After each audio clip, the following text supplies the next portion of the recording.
Welcome back to It Tastes Like Burning. This is Matt. This is Jesse. And we happen to have some guests with us today. Vladimir, go ahead and introduce yourself real quick. Hi, my name's Vladimir. I'm a firefighter EMT. Got my EMT license when COVID first hit, so that's been fun. During the hot and spicy season of all of this. And we've also got a chief with us. Hey, good afternoon. My name is Steve. I've been a fire chief now for officially 30 days, so fresh into the position, but I've been with my department in Central Texas for about 7 years. Awesome. And before we go diving too far down the rabbit hole, I'll give you the typical podcast notes. You can always find us and reach out to us at ittasteslikeburningcast@gmail.com. If you're feeling real frisky, you can support us on Patreon at It Tastes Like Burning Cast. You can find us on YouTube at It Tastes Like Burning. I would search for podcasts there. And then we've also got our Twitter for, is it ITLB? ITOB Cast. ITOB Cast. And then the real support that we're needing out there is the likes and the subscriptions and the comments. That's really one of those big boosting metrics. If you have the half a second, take the time, energy, and effort to do it. Outside of that, I'm going to fire it off over to Jesse. So we've had an awesome day today. Got to hang out with these guys pretty much all of the day, and we saw an ad in what was it? Soldier of Fortune? Yeah, Soldier of Fortune magazine, and it was a Central Texas Fire Department, and we bounced in, had a conversation, and realized that we've got a lot in common with these guys, right? Right. A ton in common. Our departments have a lot in common. We kind of have a same vision and goals, and you know, short of being boring, and it's just talking to two more of us, but it's actually been a really good day, and I hope you guys have enjoyed the day. Yeah, I mean, I think we were here 90 days and caught a structure fire that we got to ride out on. Yeah, not long. But 90 seconds. Yeah, 90 days. Yeah, 90 seconds, and we said, hey, get in the truck, let's go. So, and that was right after the handshakes, right? That's right. So we hadn't known each other long, but that's part of the fire service, right? You bounce in somewhere, and they take you in as your own and do that. But you guys have some cool stuff that you're working on, and you're new chief, and the challenges and the stuff like that. And I applaud you for looking outside of your walls of your city for inspiration and things to kind of grow that vision and figure out what's the path. Because it's important to not be so myopic about that stuff, right, man? Oh, yeah. No, I would argue that's the trail of 10,000 tears there. If you truly, particularly, Steve, if you're in your position where I would argue you've been with the organization long enough to have a clue, you know the operation of it, and then you immediately bury your head in sand and dig straight down. No one's ever progressed going that direction. And by no means do I think that we're the be-all, save-all for everyone.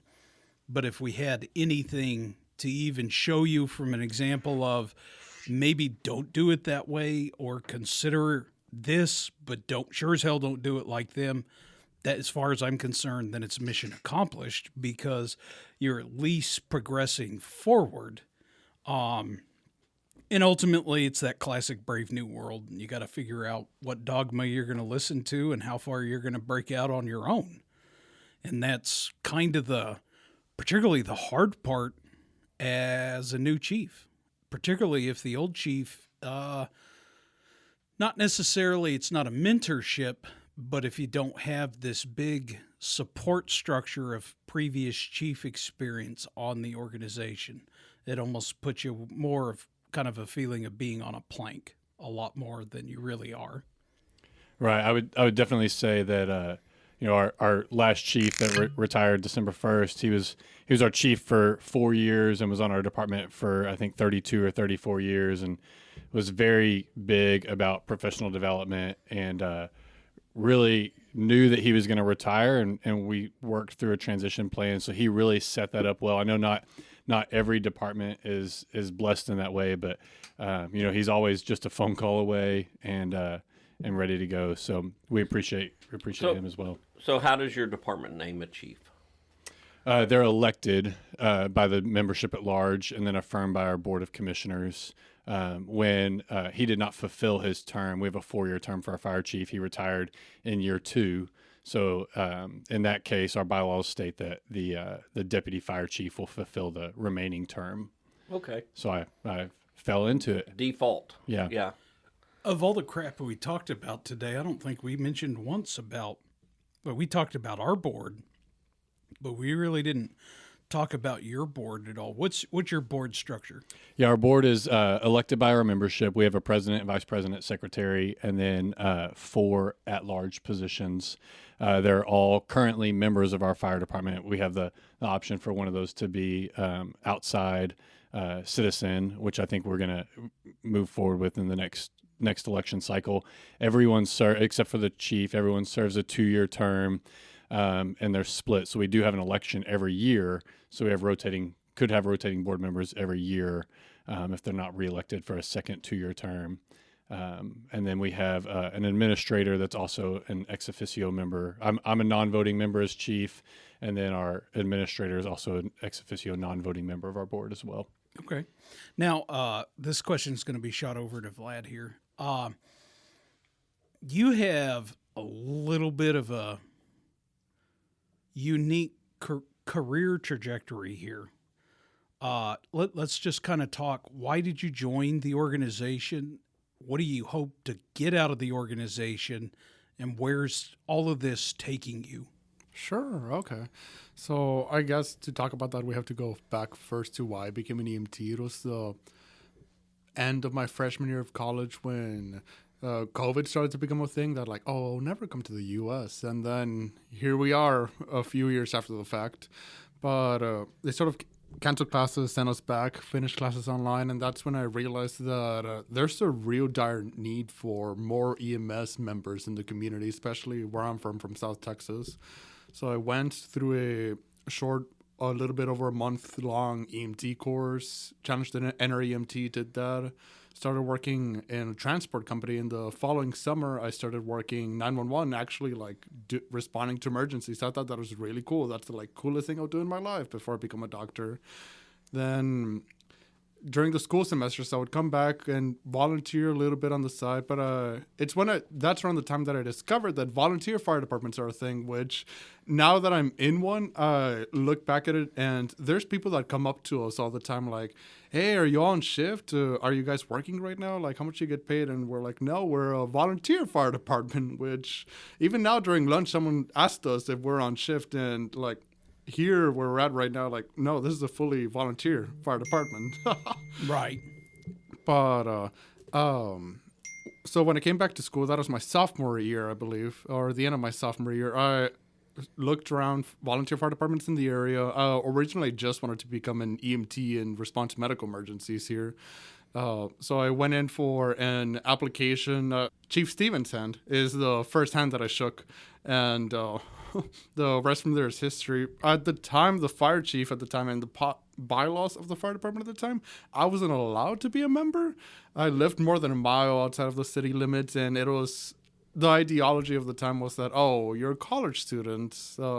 And there was that whole stigma surrounding college students that you're just going to party, you're just going to do unprofessional things in the fire department. And I had a lot of people stick up for me after I hanged around for a few months, hey, I really am interested in this. I'm not a pre-medical students aren't the typical college student partying, trying to just have fun during college. And they gave me a chance, and here I am. I've really enjoyed it. Now we have 22 members that are at some sort of pre-medical capacity, pre-PA, pre-nursing, whatever capacity at our nearby university, and they respond to medical emergencies within our fire department. So are they all going to EMT or ECA school too and having that certification, or are you letting them come in and respond as a basic first aid, CPR kind of person? They join our department already certified as an EMT. That's one of the requirements before they apply for this program in particular. That's not for all volunteers, but this kind of college student level, they're EMTs before they ever apply. Okay, so that gives them some knowledge, and you're relying on them to put the time, energy, and effort into Right. the front end of it. Yeah, we Makes run sense. them through some skills checks. Vlad has developed a really thorough onboarding process where they are checked off through like an evoc process to drive our vehicles, and then they never respond by themselves. They actually help us cover overnight, so we have sleeping quarters at our station, and they will stay from 6 p.m. to 6 a.m. at least one night a week, and that's helping them because they're getting 12 hours of volunteer hours every time they stay, and they're also getting EMS clinical experience in the field, where they're going to be able to, that's going to pay off in dividends when they further their career in the Yeah, well, medical quite school. honestly, it's going to make the doctors be worth a crap. That's right. That's the short answer of that, because you're going to have a literal field experience that no one in that industry has. No, they don't do that. The closest example to field that they have is their rotations. Mm-hmm. That's it. And there is a catastrophic, colossal difference between field and hospital Oh, care. absolutely. The way I've sold it to some of our more experienced, as I guess, put it, dinosaur members, people that have been in the game for decades, is that this is your opportunity to possibly influence our next medical director or someone else's medical director. Everything that you like, don't like, make it clear and show what it means to actually be a good physician to these people. Yeah. Well, and there's multiple benefits and dividends to this, right? Because nobody's wanting to wake up out of bed and go run that medical call. You know, drive to the station, get in the truck, and go run that medical call. So this is covering that part of it. So, you know, that's a huge. If medicals is the big part of your response, like most everybody's is, that's huge to take that off the plate of the membership at large and just give them that break, right? Right. And a lot of times they'll join obviously with the intention of running EMS calls, and they have no intention of being involved on the fire side, the fun side, as I consider it. Then they get to jump on an engine with us and respond to a fire call or a wreck, and they're hooked immediately. And they're like, what does it take to do the fire side?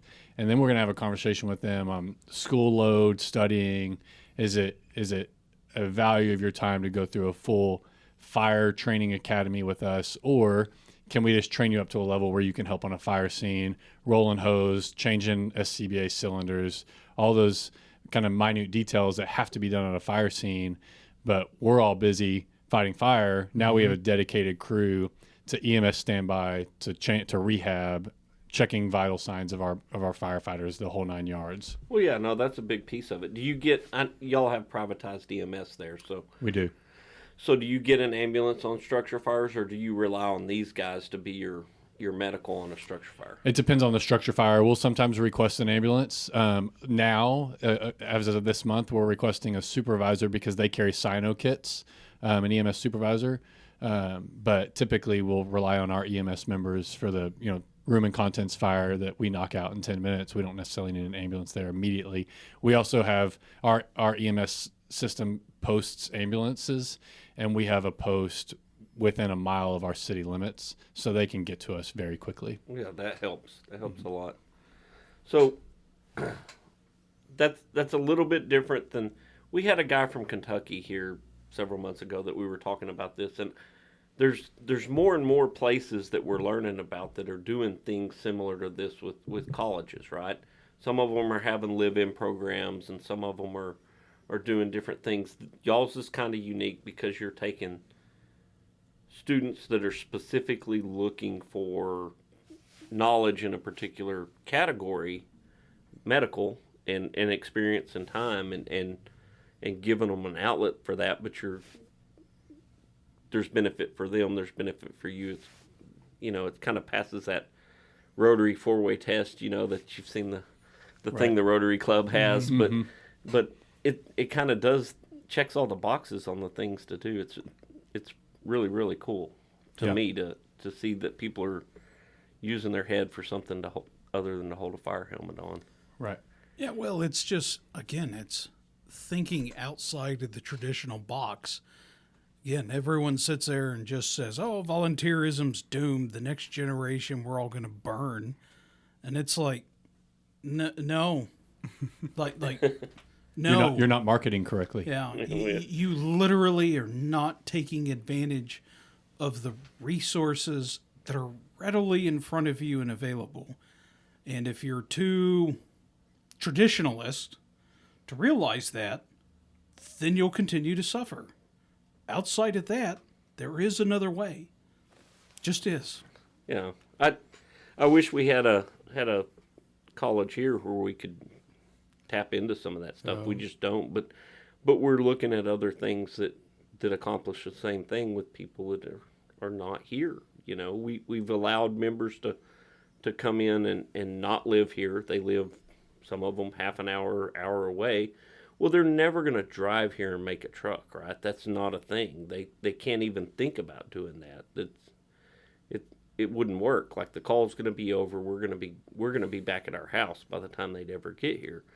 So, but those people have value, and there's a desire to do something. Tap into it, figure out how to use them. For us, it's just, hey, come hang out at the station. If you hang out at the station 1 day a week, half a day a week, whatever, 2 days next week, you know, and you'll get there. It's perfectly fine. I'd love for one of you to talk about that, because we spent 8 or 9 hours between a couple of stations today, and when we pulled up, there were different guys hanging out all day long. And how did you build that culture? Because that's something we don't have right now. Our volunteers are at home and they respond when the pager goes off. That culture was here when I got here. That culture was here before I got here. That's I think it's a combination of, we have a lot of nice and sparkly. We have a lot of awesome, and it's readily available to be used, then multiplied by call volume. So we have the tools, equipment, and apparatus and the call volume for you to either be waterboarded by calls or take as much as you can handle. Now, we are just outside of the DFW area, major American city, and even 20-year-olds have days and times when they don't have anything to do. And they can go up to our station and still go up there and do absolutely nothing while they wait for a call. And we are perfectly fine with that. We don't pull out a cat of nine tails and make sure that they do 14,000 things before they're allowed to even have any idea of, like, going inside and sitting down and just watching TV and waiting. I think the physical culture, I'd have to give my old guys, my dinosaurs, the credit for that. I don't know when it started. I mean, from my perspective, it would make a lot of sense. Our particular town's an old ranching community. If you lived in town at that time, you had nothing to do at night anyways. Pre-internet, pre-cable TV, all you had is your family, your job, and church. And if those guys needed a way, wanted a way to get out of that proverbial cycle, which is very true today, that fire department offered that. And they would, they'd go up there, they'd play dominoes, they had a pool table, they'd play cards, and the same thing, they're just sitting there. And I think it goes back to, and it does go way back, great-grandfathers, grandfathers, fathers, sons today, grandsons, great-grandsons today. And I think it goes that far back. I think. Could be wrong, but it was well established before I ever got here 13 years ago. I think the trick to it is that when kind of like Matt said, they're not forced to do these 47 tasks before they can hang out. So I've kind of followed some different things and some trends on the internet. One of the things is the guy that has the station cribs. Have you watched any of those? I don't think so. YouTube channel. It's called Station Cribs. And this guy's, I think he's up in Yes, I have seen Pennsylvania it. or Yeah. somewhere. He bounces around all these different fire departments, mostly volunteer, and does like station tours and talks to them. So they were somewhere, and it was a small department, but they put in a gaming room. So there's like just TVs all down these walls with consoles, and like the young guys are just in there just playing Call of Duty, and then the call comes out, and they all just and they leave and go run the call, and then they come back and they play their video games. And it was a way to get people to be at the station, right? So he's got 5 or 10 kids up there hanging out playing video games. Like, sure, they did other stuff. They had to clean the toilet or something maybe, but they're enjoying themselves, and it's given them a reason to be there other than just to be there. For us, for me, I'm there because I'm hanging out and I'm talking and there's conversations, and if y'all haven't figured out yet, I can talk, right? So that's what I enjoy about it. It's the interaction and the ability to just sit around and shoot the crap, which is not everybody's thing, Yeah, I agree. From what I've seen in the couple of years that I've been part of a fire station, is that to run a successful, excellent volunteer fire department, what you need is to really make it that third place, because you have work, you have home, but outside of that, you're more than just home and work. You want a social life. You want to be able to do stuff, maybe work out. And our fire department offers a place to study for our members, a place to work out, a place to cook. We have a great kitchen, or just a place to bring the kids, and we have a few games outside that they can play occasionally. Yeah. Yep. So it's just that environment that brings people in, Yeah. and you can always expand on it. And it's all what your level of tolerance is. Can you tolerate the 75 Xboxes in the over in the room with TVs glued to the wall everywhere, and know that they're going to be in that room.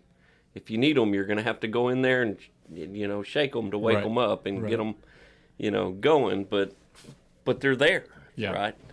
I think it's a good note that we try to make sure that we're a family first department. And, we're coming up on the new year, New Year's Eve. We've invited all of our members and their families, and we're going to hang out and play games on New Year's Eve. And that helps us, knowing that New Year's Eve is typically a higher call volume night. That ensures that we have members at our department, but it's also bringing the families in too. So we want to make sure that I want my wife and my kids to know that they're as welcome at our fire stations as I am. And I want every one of our members to know that as well. So I think that's a big piece of it as well. Yeah, I had to step out there. I didn't hear that whole conversation, but one of our members, have we talked about the old mustache and what he's talking about? So one of our members, he's got a 12-year-old kid, and he was asking like, hey, can he like come to the station and sit in a truck? And I'm like, yeah. Does he want to go on calls? I mean, it's like, he can ride. That's fine. He can come to the station and sit with his dad. Foster that culture. Right. There's no reason that you can't have a husband and a wife on the same department, and the wife never once goes on a single call. There's nothing wrong with that. Mm-hmm.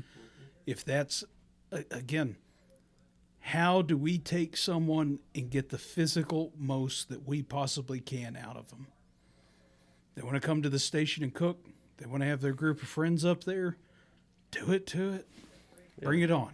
Yep. Yep. Yeah, because call volume's a small piece of the puzzle, right? The administration, all the other things that go into making it work is way more than the calls. Now, the one thing I will add to this conversation, because I've seen this, is the department, and the department will never be on a constant 100% upward trajectory. There's going to be a point where you plateau. There's going to be a point where you even start to drop. That's just the way this works. We get into another economic time, kind of like that 2008, okay? And particularly if you take a 2008 financial thing, housing hit, and multiply that with our inflation right now, let me tell you, your volunteers are going to drop. because they're going to have to be working 2 or 3 jobs. Okay. That's going to be expected. All right. The question is, how big of a drop do you have? Is it 2 members or is it 40? Okay. And in my time on this department, when I've seen being generous, weaker leadership, bad examples / tough times, and or when the dinosaurs ruled the earth, shockingly, that culture of people hanging out at the station, it stops. Why? There's no positive association with the department. And they literally stop coming and hanging out. When they stop hanging out, call response times increase. You're getting less people overall. I mean, it does. It's a real cyclical thing. And it doesn't take that much to really screw it up versus how long it takes to build it back up. And you'll see it's kind of like a contagion, right? Once 1 or 2 start doing it, and 3 or 4 start doing it, and then 6 or 8 are doing it, and then next thing you know, there's 15 people just hanging out at the station most of the time. And you saw that today. Like, there's literally just droves of people coming and going, hanging out, plop in a recliner, go on a call, come back, hang out. There's no calendar. There's no schedule to that. It's their own free will. They chose to just come there to spend their time and hang out, and it's kind of neat and rare and kind of awesome all at the same time. Yeah, different, and again, I've seen it. This was years ago. Not that, I mean, I say years, but it has been years. You'd go to the station at 3:00 in the morning on a Wednesday, and there might be 15 people there. I mean, it was like that. 3:00 in the afternoon on a Sunday, there may be 25 people there. Right now, we don't quite have I'll call it the midnight crew, but that's because we don't really have anyone up there acting in that capacity. I'm a night owl, but I try and give the firefighters and the crews are going to act differently around me than they are, one of their equals. So I try and not invade the space. I have our podcast studio. This is where the vast majority of my free time spent. Whereas before I was chief, it was at the station. So how many guys are in that, kind of doing that medical deal? We have 21 right now, and we have a few people already that are interested in it for the coming school semester, so we're planning on moving it up to 28. We've gotten to the point now where we're turning people away that we can be picky now, whereas when we first started, it's like, hey, anyone with an EMT certification, if you're interested anywhere remotely in this, come join us. But now we've turned away several EMTs who are seniors, some juniors, or people that graduated and want something to do for a few months. But so at this point, this coming semester, we're going to be running 4 people a night from 6 p.m. to 6 a.m. consistently throughout the school semester. That's impressive, and don't turn them away. Figure out a place. Yeah. I think we're going to explore daytime on the weekends, daytime during the day. Like really, college students have flexible hours, and they may not have a class on Tuesday. And knowing that we have a higher call volume during the day than at night, if you want more experience, show up and hang out, study, do whatever. And that really, I think a lot of this group embodied that towards the end of this semester, and we saw people all over the place, and we'd have.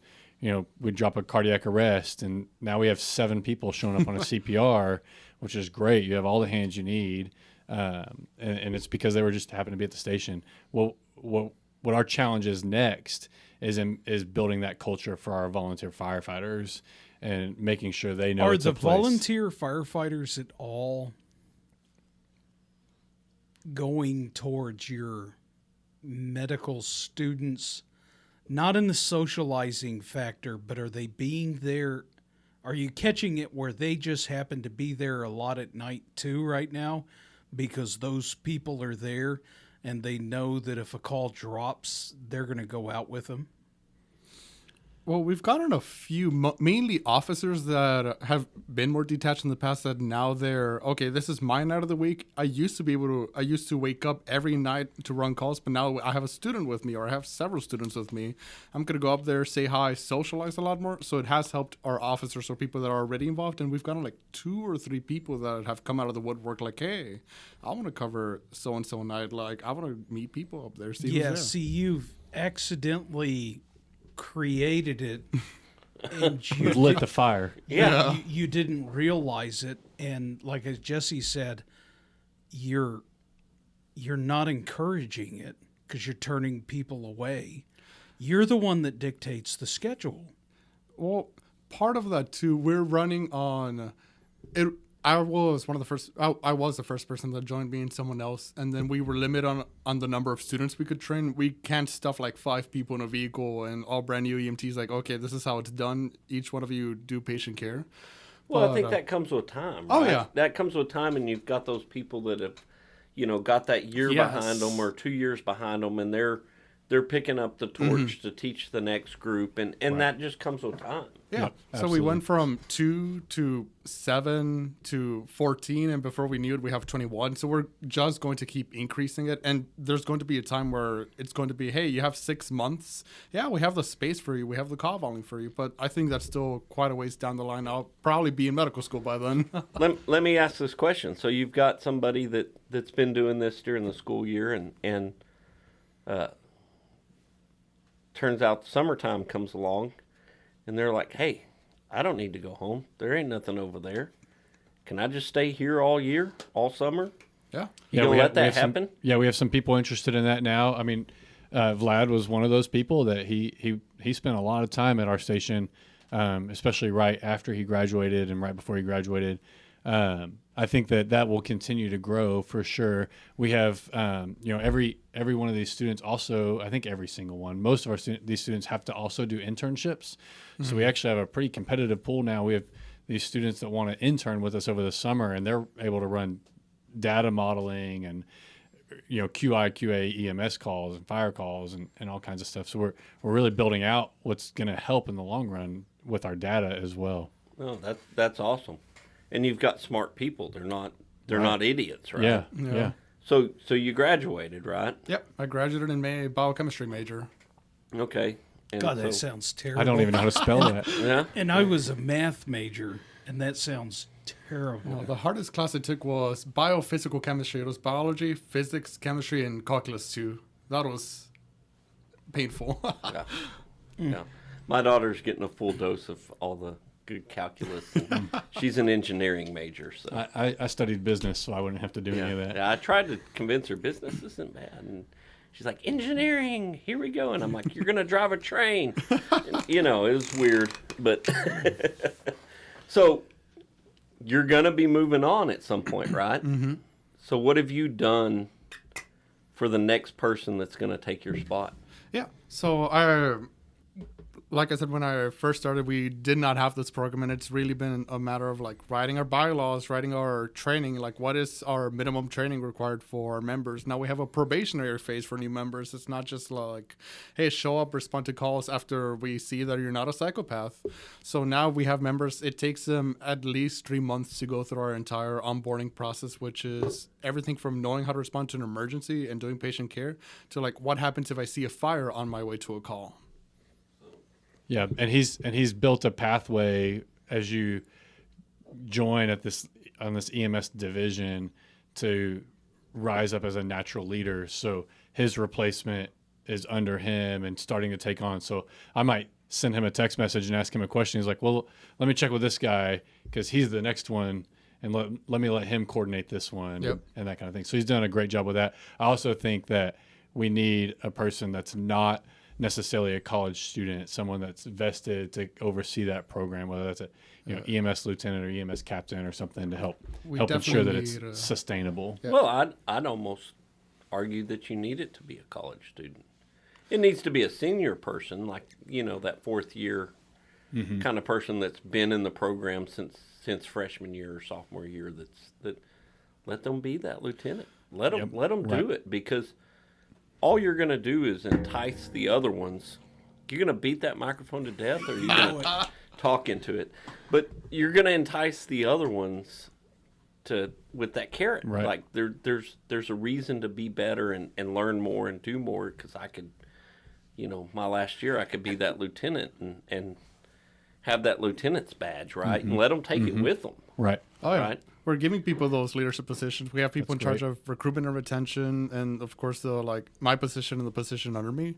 But outside of that, we want to add sort of like institutional memory, so that every 4 years we don't have to like completely retrain someone on leadership, that they have someone to talk to, rather than just like messaging the fire chief at 2 a.m. like, hey, I have a question about this. Right. Yep. Yeah, no, we have a lot that we can learn from that program. Yeah, And that I we would could grow and implement stuff. desperate for a program like that. Because that is, here's the kicker. You have, from my very biased one-sided opinion, you've only embraced the medical side, but you have an entire university of students that need this. That's right. And it's not a small school. Yeah. You will not have a hard time finding people as long as they know about it. If they don't know, you'll never find anyone. Okay? But I mean, in the classic 2, 5, 10-year window, I very honestly and truthfully would fully expect your department to be completely overwhelmed and run by university students. There's another school that does this. You maybe have heard of Penn State. Right. They do it. Yep. There's some other really big schools that do this. Well, and we, on the fire side, we have the potential that, we have a community college that has a regional fire academy, and there's 20 students every semester that are going through fire training. Why not bring those in and allow them to stay at our station overnight on the fire calls, get them really hooked while they're going through the fire academy, and then, partner with more than just one school in our region. The only thing I would argue against that, and you're 100% right, they cycle through too quick. It It's takes true. 6 months Yeah. to train the damn people. Right.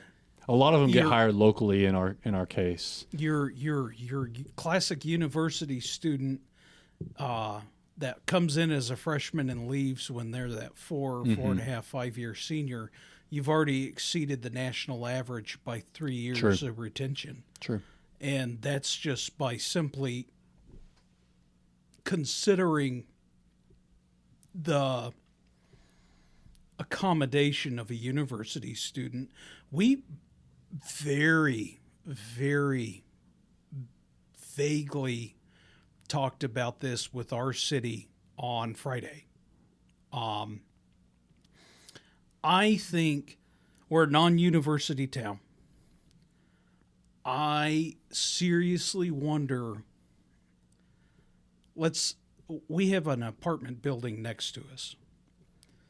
What if we paid for a room and we gave someone a free place to stay? Now, the commitment, I don't know what that would look like, but it's a lot. Okay. But at the end of the day, do you really care? Because what you're paying for that rent is not a salary, particularly if you have young men and women and you're able to put a lot more than one person per apartment. The classic bunk beds or even 4 bunk beds. They get to live there for free. It's crowded, but I think the possibilities off of this are truly staggering when you stop looking at it from a traditional box. And I think you guys are right on the cusp of that. Yeah. And are they going to screw up? Absolutely. Oh, yeah. Yeah, they're going to screw up. Is it the end of the world? No. No. Nope. Not Yeah. at all. Yeah, it's going to be weird. I've I've had the very unfortunate privilege of having to sit down with city management and talk about adult relationships that my memberships have, and it's gotten to the point where we're so comfortable having this conversation. It's bad if you understand what I'm actually saying there. But the fact of the matter is these are people. And particularly if you're dealing with college kids, they're people. Okay? They have stress, they have boyfriends, they have girlfriends, they drink. Okay? These are things that you're going to have to realize, particularly when you're talking about housing. Okay? They aren't an indentured servant, even though you're going to treat them like that. Okay? There's going to be times when they need time off. Yes, take it. They're going to have their significant others over to their dorm or their lodging or whatever. That's fine. As long as we're not recreating scenes from Backdraft on the top of the engines, we should be okay. Okay, and it is. It's just one of these things. It's a modern age. Modern problems require modern solutions. And you just, how far out of the box are you willing to step and understand that it is one shape, form, or manner going to blow up in your face somehow? I promise. Okay. And as long as everyone's remotely prepared for that and accept it, that's the big part of it. Something just clicked in my head. What do you guys do on finals week? Do you Oh, tell them boy. don't show up? For the most part, they're adults. They can make adult decisions, but we encourage them to prioritize their studies always. Okay, that was kind of where I was going with that, So right? it's been a miserable 3 weeks for me with our college students gone home for Christmas. I'm like, you want to go see your parents for Christmas and not stay here? Come on. But our officers, so one thing we didn't really talk about on this overnight thing is we have one senior member or officer that's also on call. They don't necessarily get up and run every call, but if we get paged out, they're listening and monitoring. And if it's a cardiac arrest or something, they're going to get up and go to it. But those members, we're having to get up, and like my night's Tuesday nights. Every Tuesday night, I have to get up on every call because we don't have any college students right now. So we're looking forward to next week when they come back. Do y'all have a lot of fire alarm calls? And We stuff? do. Well, it's as y'all know, I'm sure smoke detector batteries never die at 2 p.m. It's always 2 a.m. Right. Are you training those college students how to change that smoke You know detector battery? Haven't yet, but that's a great idea. That's a great idea. Yeah, I mean, so my perspective on this is, and I guarantee you guys have encountered this. You have a call drought, okay? Just whatever. 1 week, you're real slow. It turns into 2 weeks, you're really slow. The third week, a box on the side of the road is on fire, and you end up rolling like 14 engines. There's 78 people on scene. There's people you didn't even know they were still part of the department, and they're there. And it's like, it appears they were waiting for something, okay? And it's because your typical call volume just decreased and you had a drought, and everyone was bored out of their mind and they had nothing to do for that 3 weeks, and then finally that call hits. And we see that here. My crushing call volume, if there was two call types that I could truly address, it is medicals and commercial alarms. We are a world-class, top-notch commercial alarm running volunteer fire department. That is 40 to 60 calls a month of just commercial alarms. Yeah, we're basically alarm technicians at Right. this point, right? We interface with these alarm panels so much that guys are like, yeah, just beep, beep, beep, beep. All right, you're good. I'm out. Yeah. And the kicker is we also have a lot of other call volume, big car accidents, big fire, and people come out of the woodwork for that. But again, the mundane, the everyday, they get tired of it. And I look at it from the perspective of, because we're going down this path of the proverbial staffing. If we can get membership to realize that when they sign up for a shift, You are literally there to be the Mother Teresa for everyone else. So they don't have to get out of bed and deal with a medical or a fire alarm. But where I need you to Kung Fu Panda roll in is on the fires and the accidents.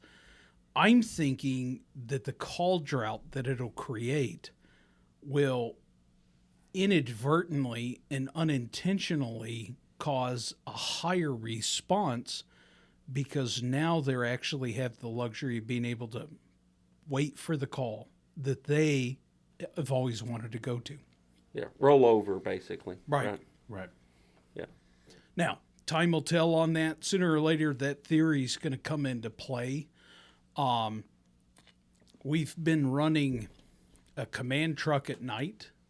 For the most part, that's been a really great success. My fear with it initially going was just seeing how often were people going to sign up for it after they've done it once or twice. Oddly enough, they keep signing up for it. That's a take home. You take it home at night. Take it home. Yep. Yeah, we have the same process. That officer on charge, or in my opinion, really anyone that is going to commit to responding to calls at night, we have 2 different support vehicles that can be taken home overnight and brought back the next morning. Right. Yeah, and they'll check it out for the day, for the night, for the weekend. Literally, it's go check it out, and we could probably do a better job. It's in a group text right now, right? So only the people in the group text know who's got it and where it's at and what it's doing and blah, blah, blah. But we could probably do a better job making that more open for the membership to see, hey, Gene's got the command truck, so I don't have to break my neck to get to the station for the, elevator stuck at the nursing home or whatever it is. Like, he can probably take care of that. Here's, guess who never takes the truck? You. I never take it. I've taken it once. And somehow I got so lucky and there was no calls that night. I sleep with the pager on. My problem is that I'm the world's heaviest sleeper, and I've heard it 10,000 times. It does not wake me up anymore. But usually I've been lucky. I guess it's probably a subconscious thing. If I hear it's something even remotely kind of big or bad, I magically wake up for that. But the little stuff, I'm not rolling out of bed for it anymore. One, that's an extreme luxury, and I am very thankful for it. 2, and I do mean this, my firefighters don't need me on scene. They're perfectly capable without me on scene, and I do mean that. And that's, if I don't believe that, then either they shouldn't have the command truck or I need to figure something else out. Do they call me on the exceedingly rare occasion? And I do mean rare. Yes. That's what I'm there for. You should be calling me at those times when it's screwed up, messed up. It's not what it was toned out as, or it's 1,000 times worse, or something happened. So, but again, I'm lucky on that front. Very, very, very lucky. Definitely so. Yeah. I think this whole thing is in this podcast and the whole deal is just it's a great big experiment of exchanging ideas, right? It's what we've learned from you guys in this day that we've spent together that we can take back and interpret and figure out how we can implement pieces of is just as important to us as it is the things that you came here to see and figure out and try to take back and interpret and use for your benefit. And I think we, as a fire service, especially in Texas, have lost a lot of that, right? I think through the decline of our State Firemen's Fire Marshals Association that kind of fell off the wagon and led astray for a while. Don't miss an opportunity to blame Teeks. Teeks, yeah, just through some of that where there was the occasions that big groups of us were getting together and talking about these things and figuring this stuff out. that doesn't really happen as much anymore because we're all self-absorbed in what we've got going on in our department, in our town, and it's the most important thing in the world because And it's everyone ours. else is an idiot or a fool, and they don't know what the hell they're talking about. And to hammer Teeks again, because I don't ever want to miss an opportunity to hammer them, they lost the message. It's not an education program anymore. It's a for-profit institution. They don't do education anymore. The only thing they care about is how many people they can shove through and how much money they can generate off that class. And arguably that sentiment, mentality, ethos has bled into the volunteer institutions that they're supposed to be helping serve. And I mean, it was what, 10 years ago that we were forcibly tied to the hip with TCFP through Teeks. Yeah. And I would argue that TCFP's well, I never thought I'd say this, TCFP's more accommodating and understanding and wanting the success of the volunteer side because they finally realized that, hey, that's an entire pipeline for career firefighters. And Teeks, meanwhile, is the equivalent of roadkill. And there's no bridge. It's this dried noodle path forward. There's no benefit to it because there's nothing that caters remotely to a volunteer in Teeks anymore. It's all catering to Exxon and Chevron and BP. There's no use to that institution for me. And I think the reason we came here today was because your department has worked through that over the last several years with, the SFFMA kind of taking a dip, and they're working now to recover it. Teek's doing its thing. Y'all have kind of blazed a new trail that where I want our department to be in 2 or 3 years is where you're at right now with a training program and the ability to, my real world career, I guess, my paid career, the job that pays the bills. I'm part of an organization that the acronym is CASE, and we call it Copy and Steal Everything. That's not what it actually stands for, but that's what we're here to do is find out what our department's doing well so y'all can copy and steal it. What are y'all doing well that we can copy and steal? Because we're all trying to do, at the end of the day, we're all trying to do the same thing, and that's protect our citizens and educate our citizens on fire prevention. So everything that, if to anyone that's listening, my encouragement would be to find those regional departments around you that are doing well in an area that you might be struggling. What are your weaknesses? Find a department that has that as a strength and capitalize on that. Go to them and use them as a resource because we're all at the end of the day working together to achieve the same mission for our communities. Well, and even outside of this podcast and what we do here, have you ever been told, no, we're not going to tell you how we do it? Never. By any department? Not by any department, no. Right. They're not going to hold that. It's not top secret, right? If they have that mentality, you probably don't want to know it, right? That's right. Well, you sure as hell aren't going to them for advice. Right. Because they're already dying the death of 10,000 paper cuts, or frankly, they're dead. Yep. And you sure as hell wouldn't mimic that. Yeah. That's just facts. It just is. Yeah. So, you guys got any words of wisdom other than that?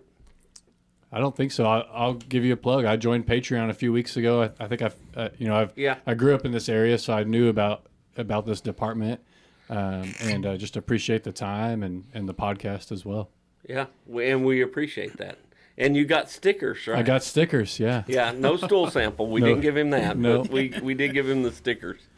But we truly appreciate that. We appreciate your time. We appreciate the trip over just to hang out with us for the day because for us, that's what this is about. It's about the exchange of ideas, the figuring it out. Like, we don't claim to know all the answers, right? But we're pretty good at figuring stuff out because we're problem solvers. That's what the fire department does, is solves problems.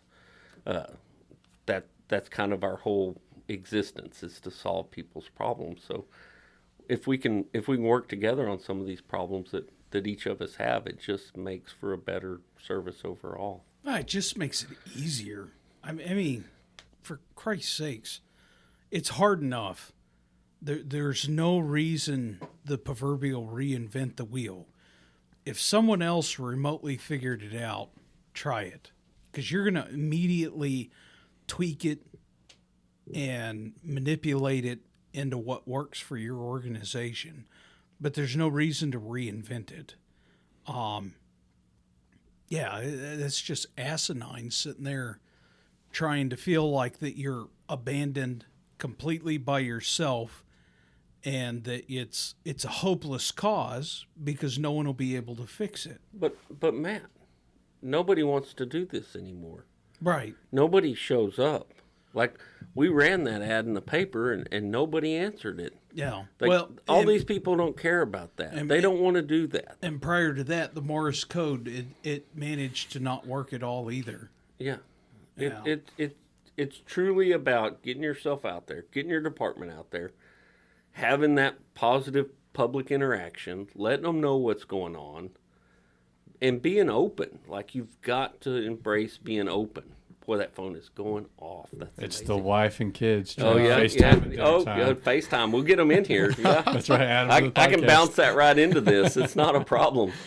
But I'll agree with you that it's definitely about getting up there. Like for us, we had a lot of trouble recruiting students from the nearby university. Our program still is not recognized by that university. We don't exist. But a picture. Selfie. Oh, there we go. Yeah. Selfie mode.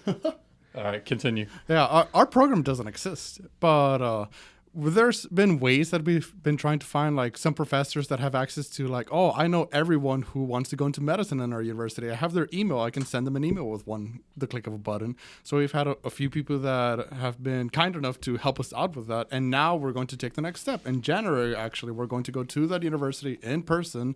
Well, we've set it up all official and everything. We're going to take bunker gear, take a vehicle, and be like, hey, are you an EMT? Are you a freshman? Why don't Wanna you be an just EMT? invite the professor to the department? We have. Yeah. Yeah. She comes. And, okay, yeah. Oh, yeah. We're going to do an on-campus recruiting event Oh, too. excellent. Excellent. Yeah. I would Yes. tell you that probably there's probably an advisor. If this is like my daughter's school, there's like an advisor for everything. You, Right. you Yeah. got you got the advisor, the academic, the financial, the toilet paper advisor. I mean, there's an advisor for everything, right? There's probably an advisor right there. If they're requiring you guys to have some kind of volunteer hours or something, there's probably an advisor there that's probably your best friend in the world. If Yeah. you know, get them in there and show them what you're doing. That's right. Yep. Probably the trickiest thing for you, and you guys have already kind of started to figure this out. Figure out, and the person to generate the quote unquote interview questions are your college students you have right now. Again, don't treat it like a CIA interrogation at Guantanamo, okay? But sit there and figure out the answer to your question's already sitting there. Get the answers to write the question for the people that you need to interview in. There's very, very, very, very specific character traits, personalities that you're after. Doesn't mean that you won't get, you know, and I showed you an outliner today with one of our members, okay? Get out of the stigma of judging the book by the cover and actually get into the book and see, does that person have the character, the disposition, the personality? Because really, that's what makes up a department, is the character, the disposition, the personality. And you'll find that that's kind of a universal trait amongst all the departments, amongst all the members.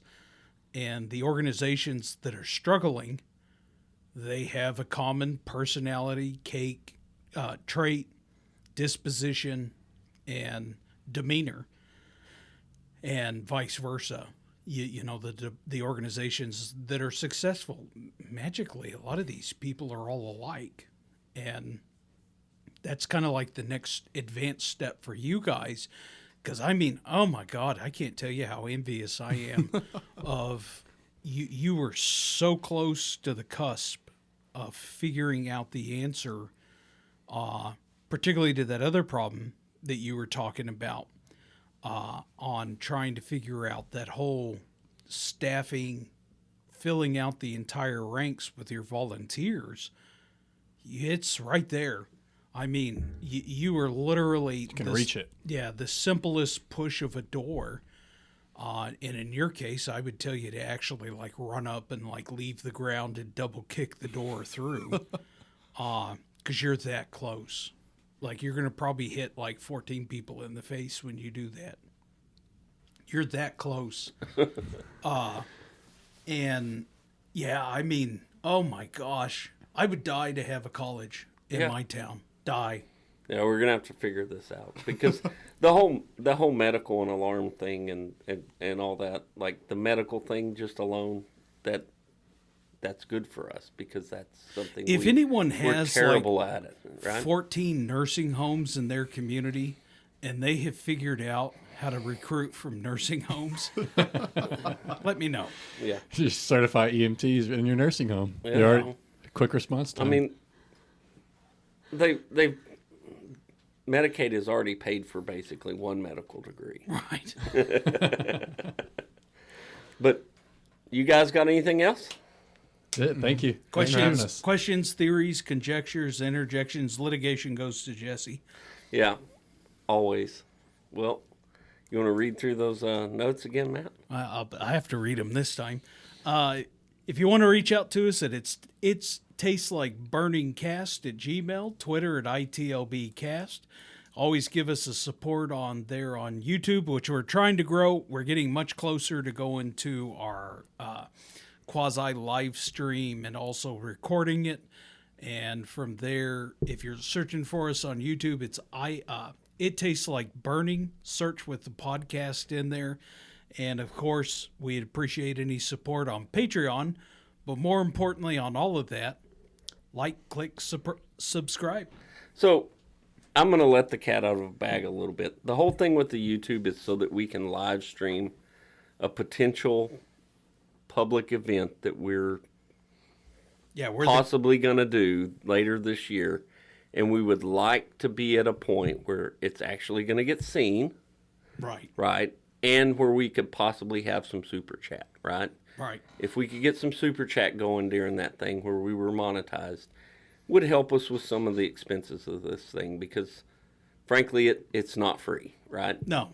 It does cost money to do this, and it would certainly help us a lot. So if you can bounce onto the YouTube, subscribe, click the little bell, watch some stuff. Let your TV play at your house while you're gone during the day. Just leave it playing us on repeat. Excellent idea. We don't mind at all. You'll go viral just when you share Vlad's. Yeah. So that's kind of what we're needing, and that's what the whole push is with the YouTube, is so that we can live stream some of this stuff at a future event that's scheduled for this year, and and hopefully we'll have a good audience and we'll have a good conversation. May get these guys back. You never know. Right. Anytime. Mm-hmm. Had a great day.